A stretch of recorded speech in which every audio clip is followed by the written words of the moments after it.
It was already past 2 in the morning when Xiqing got home. In the summer in the south, the heat of the day is oppressive, leaving no place to escape from it. Only at night can one feel a slight coolness. A gentle breeze lightly lifted her hair, played with her skirt, and brushed against her calves. The sharp sound of her high heels on the stone-paved road echoed like a stone thrown into a calm lake, the ripples spreading far and wide. She came home at this hour almost every day. After work, her colleagues would immediately gather for a game of mahjong. They would order takeout, eating and playing at the same time. After playing until 1 or 2 in the morning, they would have a late-night snack before heading home. The night's entertainment was complete. Earlier at the mahjong table, Xiqing had won several hundred yuan, and she was in a great mood. She thought of Xiao Wang, the new office intern, fresh out of university and single. During the game, he attentively lit her cigarettes. She teased him like a little puppy, pinching his face, making him blush and lower his head. She and a few other colleagues burst into laughter. She was still beautiful and charming. She rarely doubted this, but witnessing that scene made her particularly happy. When she opened the door, the living room light was still on, and the voice of a football commentator came from the TV. Her husband, Zheng Enming, was sitting on the sofa watching a match. Xiqing's good mood vanished, and her face fell. In a week, she rarely saw Enming. He worked at the power company, went to bed early and woke up early, played football after work, and spent his evenings gaming or watching matches. He ate breakfast and lunch at work, and dinner by himself with takeout. Their lives hardly intersected. Hearing her come in, Zheng Enming turned his head and saw her. "You're back." "Yeah." He lounged on the sofa, one hand holding the remote, the other scratching under his tank top. Above him hung their large wedding photo. Xiqing in a long, white wedding dress with a train, and Ming in a black suit with a blue bow tie. Their heads leaned together, both smiling radiantly. Their wedding photo had been used as a sample by the studio. Every time they passed by the studio, they could see their nearly life-sized images holding hands, smiling sweetly at the passers-by. When they took their wedding photos, Xiqing had known it would be like this. Their photo was destined to be a sample. In all of Lingcheng, who could look better than the two of them? Xiqing wasn't very tall, but she had a small face, big eyes, and features so defined they seemed foreign. Her skin was extremely fair. Enming was tall and thin, with thick eyebrows and bright eyes. When he smiled, his tiger teeth showed, giving him a boyish charm. People said he looked like Vic Cho. Back then, they would often take evening strolls, holding hands as they passed by the studio. Young girls would stomp their feet in excitement at the door, exclaiming, "So beautiful, they're like a princess and prince." They would secretly laugh and walk past, Enming straightening his back, Xiqing's hand resting in the crook of his arm, her fingers delicately pinching an imaginary ball gown hem. They walked like the prince and princess on TV. Now, Xiqing almost wished she could pay the studio to take their photo down. Married life had gradually caused Enming's hairline to recede and his belly to bulge. The Prince Charming before marriage was now just an ordinary man lounging at home. As for Xiqing, 7 years into their marriage, she could still confidently accept compliments like, "You haven't changed a bit." Her skin, her whole body resisted the passage of time, defying gravity, stubbornly maintaining her youthful state. Meanwhile, her husband had long since let himself go, riding the tide of time. Thinking about this made Xiqing irritable again. She threw her bag down and went to the kitchen to pour herself a glass of water. "Your mom came by today. She brought 2 dishes. She reminded us not to forget about the hospital visit this weekend. She's already made arrangements. You can go by yourself." "No. Mom said we both have to go this time." Both of them. Xiqing knew they probably couldn't avoid it this time. 7 years of marriage and other people's kids were already 5 or 6 years old. They still didn't have any children. Their parents, living nearby and retired, were eager to have grandchildren. Seeing no progress, they grew increasingly anxious. Especially in the past couple of years, they frequently brought over tonics and urged them to go to the hospital for checkups. Last year, Xiqing had refused to go, but Enming went for a checkup and everything was normal. Another year passed with no news, and her mother-in-law began hinting that the problem might be with Siching. Her own mother got worried and insisted she get checked too, to prove she was also normal. "Fine, I'll go." Siching responded lazily, a cold smile forming in her mind. She went into the bedroom. After a while, she heard her husband turn off the TV and get up to head towards the bedroom. "Dear," Enming called from the doorway. "Get out, I want to sleep." Siching turned her back to the door, not looking at him. "Dear." Enming walked over and sat on the edge of the bed, placing a hand on her shoulder and gently shaking her. "Get out, go to bed early. I have things to do tomorrow." Siching tried hard to suppress her irritation. The shaking stopped. Enming didn't say anything, sitting awkwardly for a moment before getting up and leaving. Enming often played games in the study. A year ago, Siching set up a small bed in the study for him, saying it was more convenient, and they naturally began sleeping in separate rooms. Occasionally, Enming would come over, but once they were done, he would return to the study. Siching claimed that having him beside her disturbed her sleep. She could no longer remember how, 7 years ago, they used to hold each other all night long, wishing for an extra arm to hold tighter. 7 years ago, they joyfully bought this apartment and decorated it together. She personally picked out the curtains, the bed, the sofa. The 160 square meter apartment had 3 bedrooms, and the living room's floor-to-ceiling windows offered a view of the park's entire lake. She insisted on buying black wallpaper with tiny golden floral patterns.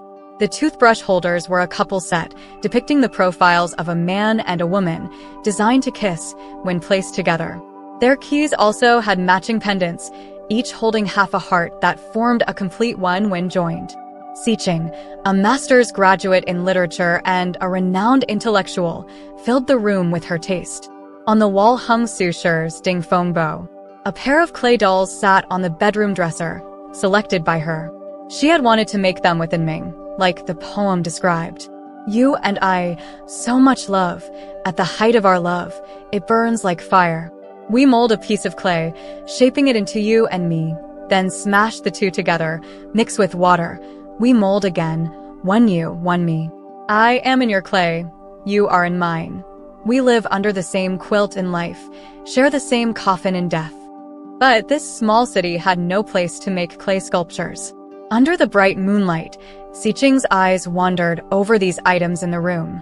Despite the countless fights and the many things they had broken, it was a miracle that the clay dolls remained intact. After this argument, Siching couldn't sleep. She took out her phone and started scrolling. The last message Yuan Lei had sent her on WeChat was, "Okay, see you tomorrow." Looking at those words, Siching felt a sweetness in her heart, and a smile slowly spread across her face. Back in university, she and Yuan Lei would part reluctantly at the entrance of the girls' dormitory, saying several times that they should leave and she should go upstairs, but still unwilling to let go of each other's hands.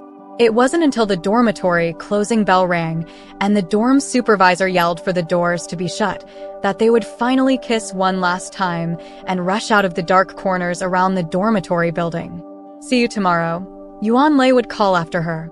She wouldn't look back, just wave her hand.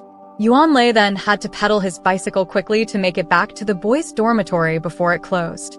That "see you tomorrow" now reminded her of those tender moments from back then, the beautiful days of being 18 or 19. Before graduation, Yuan Lei was determined to go to Beijing and wanted her to join him.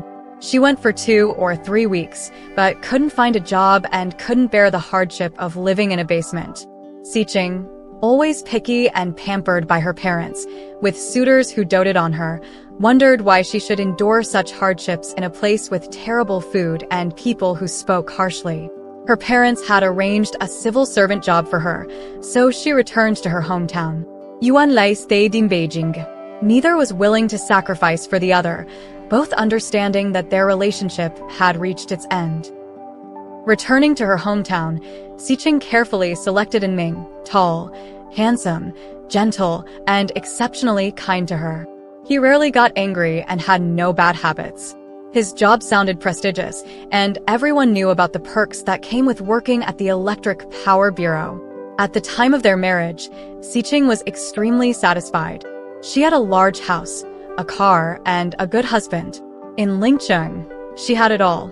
Meanwhile, her classmates who didn't return to their hometowns were still lamenting their lives of working late until 10:30 p.m., not earning enough to pay rent, and struggling to find boyfriends. But after a few years, those classmates who seemed to be leading miserable lives of constant overtime had been promoted and received raises. When they came back for reunions during the new year, they carried designer bags and talked about business trips to various countries and vacations to exotic places, their faces glowing with the confidence of having a certain degree of control over their lives. Siqing and her husband had stable jobs, no overtime, no fear of being laid off, but 1 year's salary wasn't enough to buy a Chanel bag like the one her classmates carried. Several years after marriage, Enming was still in the most basic position, never rushing, always slow and gentle, getting along poorly with every boss. Although he had no bad habits and never went out, he spent his days at home playing games. Their idea of a vacation was driving a couple of hours with colleagues to a rural farm or a hot spring to play mahjong all night. Siqing couldn't get promoted either. The office was full of people with more seniority and better connections than her. She was beautiful and got more chances to be in the spotlight, but promotion was still a distant goal with many obstacles ahead. Older male leaders, old enough to be her father, didn't openly take advantage of her in such a small city. However, they often harassed her with their lewd gazes and words. They would call her into their office, talking about trivial matters while their eyes roamed over the hem of her skirt and her chest. In the elevator, they would stand close to her, their heavy breathing audible behind her, a hand, accidentally, brushing against her behind. On their 4th wedding anniversary, Siqing suggested they celebrate with a steak dinner. In Lingqing's only steakhouse, the music playing was Little Apple, and a child at the next table was screaming loudly, jumping on the sofa. The steak was overcooked, tough as shoe leather. A dish of dried chili peppers accompanied the meal because, in Lincheng, people couldn't eat anything without chili. Across from her, Enming had nothing to say. He clumsily cut the T-bone steak under the dim light that was supposed to create a romantic atmosphere. Eventually, he gave up and asked the waiter for chopsticks. Siqing wore her most beautiful black tight dress, carefully accentuating every inch of her figure. She adorned herself with her most expensive gold necklace and wore 8-centimeter high heels. She was confident she still had the power to turn heads, but her husband didn't even look up while eating. A child's scream from the next table preceded a spoonful of ketchup landing precisely on Siqing's neckline, staining her exposed white skin, the edge of her black dress, and her gold necklace with bright red. Siqing couldn't take it anymore. She stood up, ready to yell, but her always peaceful husband quickly pulled her back, smiling apologetically and clumsily wiped the ketchup off with a napkin. The more he wiped, the worse it got, the red stains spreading even more. Suddenly, Siqing burst into tears. She felt her life was as ruined as that dress. From elementary school to university, Siqing had always been one of the prettiest and most prominent girls. Now, she had a monotonous job with no prospects, a lukewarm husband, and lived in a small city where people couldn't even eat steak properly, earning just enough to get by. Everything in her life was lukewarm. She felt stuck, unable to move up or down, as if trapped in a swamp, the sticky, dark mud wrapping around her, draining her strength, keeping her from standing up. Her once handsome husband had already sunk into the mud, becoming part of it, dragging her down with him into the abyss. She started arguing with Enming, dissatisfied with him playing video games and demanding he find a way to make more money. Enming, always the good-natured one, just smiled, and every money-making idea he tried ended up losing money, infuriating Siqing. But everyone around them, including their parents, believed the only problem in their marriage was the absence of children. A child. One child. A child would be the final nail in her coffin, the last push that would bury her alive in this place. Siqing and Enming began living separate lives. She went out to play cards, smoke, drink, and flirted with young men at the office and elsewhere, just like everyone else. She was unwilling to accept her fate. Her mind was full of discontent. Lying in bed, she raised her arms, her still slender and fair arms shining in the moonlight. She touched her face, her neck, her whole body. No wrinkles, no sagging, no extra fat. At 32, Sicheng was still beautiful and firm. Tomorrow she would see Yuanlei.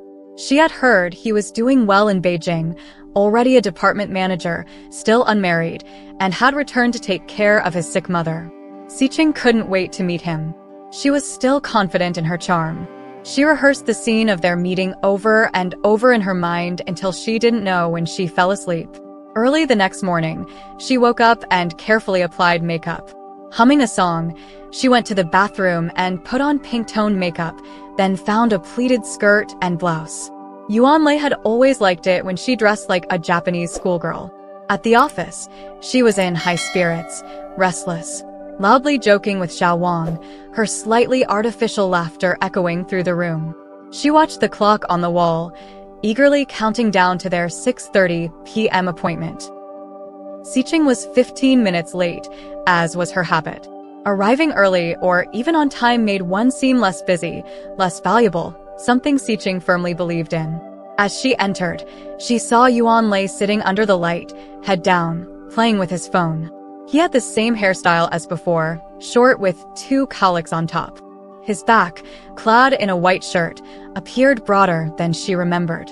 Sicheng felt a twinge in her heart, a mix of sour and sweet emotions. She walked over briskly. Feigning surprise, she exclaimed, "Oh, I'm so sorry, I'm a bit late." Yuanlei looked up. "No problem, I'm used to it." After ordering their food, they chatted while waiting for their meals, catching up on old classmates and updating each other on what they knew. Neither mentioned the past between them. Sicheng ordered some wine. When she felt her cheeks should be slightly flushed and her eyes sparkling, she slowly leaned forward, resting her arms on the table and her head gently in the crook of her elbow. Her foot acted as a vanguard, slipping off one shoe and reaching out to touch Yuanlei's foot. He didn't pull away. She began reminiscing about their past, and Yuanlei joined in. As they recounted amusing memories, Sicheng slightly crinkled her nose and laughed coquettishly. This was her specialty smile. Things progressed just as she had hoped. The restaurant they were dining at was right below Yuanlei's hotel. Even their bodies and rhythms still felt familiar. Sicheng lay on the white sheets, waves of happiness surging through her. It felt as though a giant hand had pulled her out of the mire, lifting her into the sky. Lifting her into the sky. She burst into fireworks, scattering across the night sky, until she asked the question, "Why stay at a hotel if you're back home? Why not stay with your family?"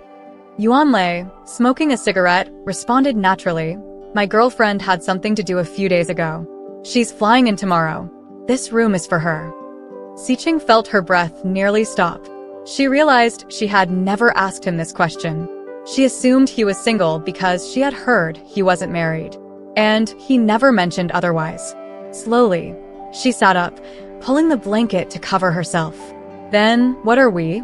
she asked. "Sicheng, we're all adults here. It's natural for people to have physical needs. You have a husband. I didn't think you'd read too much into this." Sicheng's vision went black, feeling as though she had sunk to the bottom of a deep pond. Clenching her teeth, she forced herself to remain calm. "Why would I think too much about it? This is normal."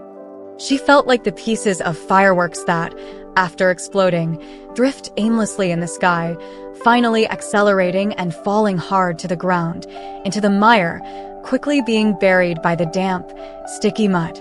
Sicheng stood alone in the elevator, her expression dazed. It was as if all the oxygen around her had been sucked away. It felt like she was enclosed in a vacuum bubble, with all external sounds unable to reach her. She couldn't hear anything, only seeing the light for the first floor go out, the door open, and she walked out. At that moment, all she wanted was to go home, to lie down in her bed, to wait for the ever-patient Inming to ask her what was wrong and bring her a cup of hot water. A person in a white t-shirt and dark blue shorts stood at the hotel front desk with another woman.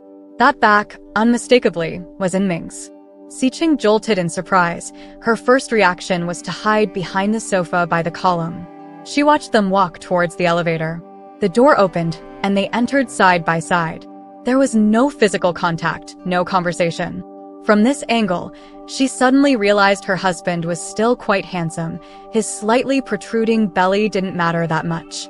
Siqing sank into the sofa, unable to get up. What should she do? Her mind was blank, devoid of any thoughts. Completely empty, like the dark sky after the fireworks had faded away. A child. Maybe she really should have a child, to maintain her seemingly peaceful, untroubled life. But what about divorce? She didn't know how she could continue living in this small city if she got divorced. And Ming wasn't perfect, but she couldn't find someone with better overall conditions here. She suddenly realized she didn't have many choices, but she had to hold on to something, at least for now. She couldn't have nothing. She actually liked children, a chubby, soft, tender child. At least she could have a daughter who looked like her, dress her up, send her abroad, avenge her. In her handbag, she always carried a pack of long-term contraceptive pills. She had used them for years to create the illusion of infertility. Just 5 more minutes, and she would have the strength. Should she wait here for them to come down or go home pretending nothing happened? She would soon have the answer. Siqing closed her eyes. The darkness of the world engulfed her all at once.